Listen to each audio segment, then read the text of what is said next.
যখনই মুসলিম নিপীড়নের কথা ওঠে তখন চোখের সামনে ভেসে ওঠে ডোনাল্ড ট্রাম্প, বেনিয়ামিন নেতানিয়াহু কিংবা অন্যান্য পশ্চিমা নেতার চেহারা। কিন্তু বাস্তবতা আরও গভীর ও ভীতিকর।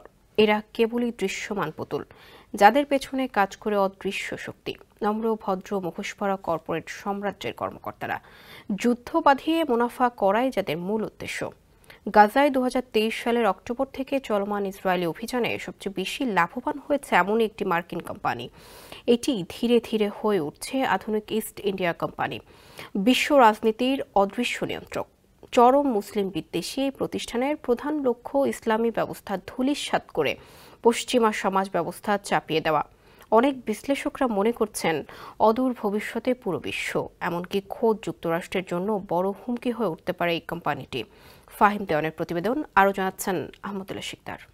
J.R.R. টোকিনের বিশ্ববিখ্যাত ফ্যান্টাসি উপন্যাস দ্য লর্ড অব দ্য রিংসে একটি রহস্যময় জাদুর বল প্যালান্টির, যার মাধ্যমে দূরবর্তী যে কোনো স্থান দেখা যায়।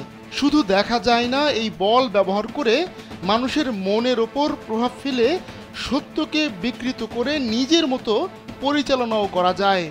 এটি ছিল অশুভ শক্তির এক ভয়ঙ্কর অস্ত্র। আশ্চর্যের বিষয়, উপন্যাসের প্যালান্টির, যার সাথে মার্কিন প্যালান্টির টেকনোলজিসের এক অদ্ভুত মিল রয়েছে। 2003 সালে মুসলিম বিদ্বেষী অ্যালেক্স কার্প ও পিটার থিয়েল প্রতিষ্ঠা করেন এই মার্কিন প্রযুক্তি প্রতিষ্ঠানটি। তাদের উদ্দেশ্য ছিল মূলত আড়ি পেতে মানুষের গোপন কথা শোনা এবং তাদের নিয়ন্ত্রণের চেষ্টা করা। অনেকটা উপন্যাসের সেই বলের মতো সাধারণ নাগরিক থেকে শুরু করে ব্যবসায়ী, রাজনীতিক, এমনকি রাষ্ট্রপ্রধান, কেউই এখন আর এর বাইরে নয়। নিরাপত্তা বিশ্লেষকদের মতে মার্কিন এই কোম্পানি গোটা পৃথিবীর তথ্য নিজেদের নিয়ন্ত্রণে নিচ্ছে। প্যালান্টির এখন পর্যন্ত বিশ্বের 50টিরও বেশি দেশের সরকার ও গোয়েন্দা সংস্থার সঙ্গে চুক্তিবদ্ধ। বর্তমানে যুক্তরাষ্ট্রের প্রতিরক্ষা বিভাগ, CIA, FBI, NSA সহ বহু শক্তিশালী সংস্থার সঙ্গে কাজ করছে কোম্পানিটি। কেবল যুক্তরাষ্ট্র নয়, ইউরোপ, ভারত, অস্ট্রেলিয়া, জার্মানি, এমনকি নেটো এখন তাদের AI নির্ভর প্রযুক্তি ব্যবহার করছে। ঠিক যেমনভাবে উপন্যাসে প্যালান্টির জাদুবল অন্ধকারের শক্তিকে সাহায্য করত, তেমনি বাস্তবের এই প্রযুক্তিও হয়ে উঠেছে আধুনিক দুনিয়ার অদৃশ্য শাসক, যার জন্য প্রশ্ন উঠছে, পৃথিবী আসলে চালাচ্ছে কারা?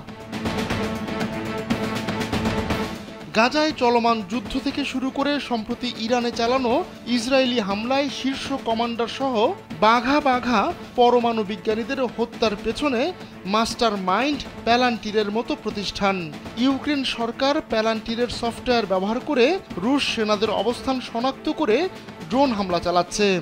যুদ্ধে প্রযুক্তির এমন ব্যাপক ব্যবহারে প্যালান্টির এখন একটি আধা সামরিক সফটওয়্যার সংস্থা হয়ে দাঁড়িয়েছে, যাকে বলা চলে প্রাইভেট গোয়েন্দা সাম্রাজ্য, যা ধীরে ধীরে রাষ্ট্রগুলোর নিয়ন্ত্রণ নিচ্ছে।